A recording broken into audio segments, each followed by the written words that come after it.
Denver 7 Now is sponsored by Ferguson and BAC Appliance Center, the best in bath, kitchen, and lighting for your home. I'm Jacqueline Allen with the latest from Denver 7. An Aurora man wants to see an officer charged over claims he shot him without warning and without reason.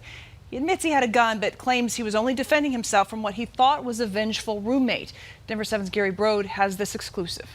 Bullet holes can still be seen at the Huff's house. The shooter, an Aurora police officer. Andrew Huff was the one hit by one of those shots. His brother George was in the home at the time. He said, there's 5 guys outside with guns. He said, I don't know what's going on, but he kept telling me to get down, get down. George's brother Andrew was shot in the buttocks while inside the home. Both Huffs thought the shooting was a retaliation. We were on high alert. If anyone were to come, it was going to be George, 100%. Earlier that day, the brothers and their ex-roommate George Gutierrez got into a fight after the Huffs claimed Gutierrez took Huff's car without permission. As soon as I unlocked the door, he punched me in the face twice. My brother punched him once, and then I got him out of the car, and it was just self-defense, just kind of threw him out of the car. I kicked him one time. Police affidavit shows Gutierrez suffered a broken rib from the fight. Police were called to their home on South Bahama Street around 1 that afternoon, according to Huff's lawyer. Gutierrez was gone by the time police got there. The brothers stayed. Took my number. They said we'd be in contact. I said, all right, cool. According to an Aurora police news release, police returned to arrest Andrew Huff on 3 charges: second-degree assault, third-degree assault, and felony menacing. Huff's lawyer, Burke Bumgarden, says his client was outside when he saw people approaching. He says his client was concerned about Gutierrez, and the officers never identified themselves. 10 hours later, we have multiple Aurora police officers parking their cars around the corner, out of sight, sneaking up into the Huff's front yard. They had an opportunity to identify themselves when George was walking from his truck into his house. They didn't do that. Aurora police say this body cam still image shows Huff through the window, holding a shotgun. The affidavit states one officer walked up to the home where they could see Andrew Huff through the window. The officer says she waved at Andrew Huff through the window, and she was certain Andrew Huff saw her and recognized her as a police officer. When that officer then knocked on the door, another officer opened fire. The officer knocking on the door says she did not observe anything in Andrew Huff's hands. However, they were partially obscured from her view. He said that he saw somebody pop out very close to his window, and that scared him, and that he then turned around to go pick up his phone to call the police. That's when he was shot. Now, Huff's lawyer says the bullet was not removed, but that Huff has been released from the hospital and remains in police custody.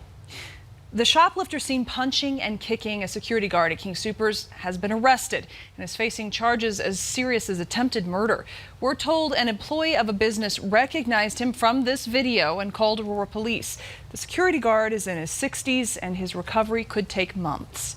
A $20,000 mistake in Adams County. As many as 17,000 people got ballots telling them to vote for one candidate when they should be voting for 2. Denver 7's Liz Gilardi is asking how this happened and what's being done to fix it. In this particular case, this is entirely on us.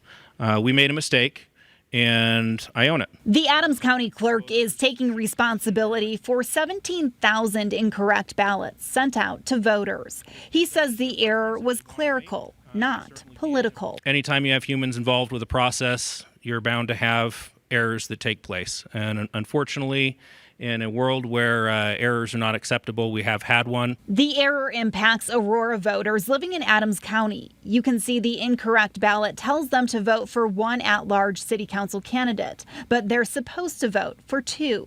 Adams County will send out new ballots. It will look like this. So voters should be on the lookout for their corrected ballot. Secretary of State Jenna Griswold says her office is working with Adams County and explained the content of the ballot does not come from her office. What ultimately matters is that Colorado voters have their voices heard in our election. Here's what voters need to know. If you already mailed in your ballot, don't worry. You will get a new one in the mail. You can fill it out, send it in, and that one will count. Just make sure you fill out the whole ballot again. You can also use the incorrect ballot and make 2 selections for Aurora's at-large city council. Or you can wait for the new ballot. It should hit your mailbox early next week. The integrity of the election is definitely intact.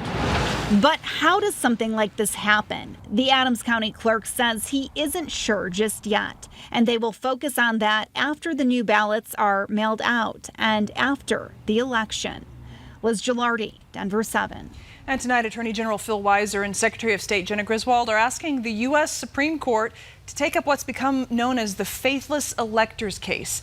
Essentially, they are arguing an appeals court was wrong when it ruled Colorado's presidential electors do not have to follow state rules and vote for the candidate who receives the most votes.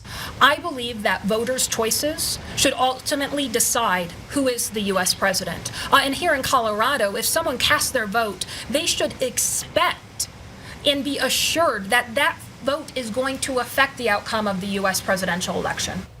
Now, should the High Court take the case, a decision would come down next June. This has been your Denver 7 On Demand update. Thank you for joining us. You can check back here later tonight for another update and download the Denver 7 app for breaking news and alerts. I'm Jacqueline Allen.